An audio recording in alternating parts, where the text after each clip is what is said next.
Peguam pergi balik ke kubur? Uish, ini bukan biasa-biasa tau kalau Peguam pergi balik ke kubur. Selepas exhumation dan bedah siasat, Peguam Datuk Ramsing sekali lagi laut kubur Zara. Dia kata ada sesuatu yang masih hilang. Persoalan kenapa Zara ditemui di longkang asrama itu masih belum terjawab. Selepas lawatan ke tempat kejadian, dia percaya ada kebenaran yang masih tertinggal. Mungkin belum dikatakan, mungkin cuba disembunyikan. Kepada sesiapa yang tak tahu lagi, Ramsing ni adalah peguam bela bagi salah seorang remaja yang didakwa dalam kes buli Zara Khairina.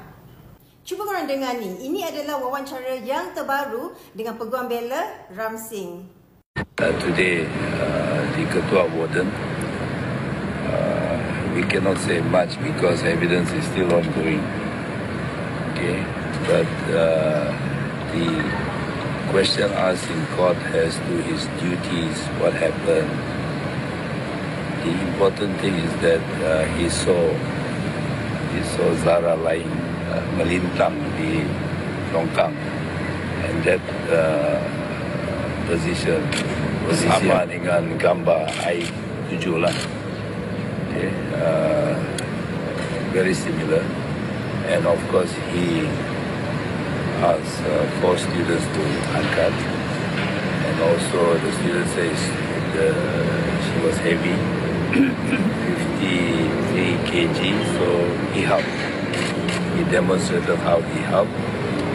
So and to his mind, he put it to a safe place because the children will get up that morning.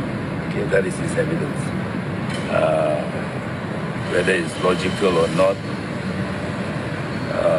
it is not for me. It is for the coroner to decide at a later stage. But what he's trying to do was at that time, masa tu dia cakap itu yang bagi fikiran dia itu yang paling sesuai lah.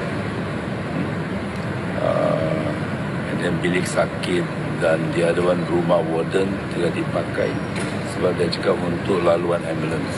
Okay. Of course, tadi itu keterangan pasal diary itu penting lah. Penting. Isu diary belum selesai. Okay, tapi Ketua Warden ada cover sedikit lah tentang diary itu, 4 diary, and then disoal oleh Peguam Zara, Rabi Zara, pasal lemak dia, ibu dia nak the diary, you know.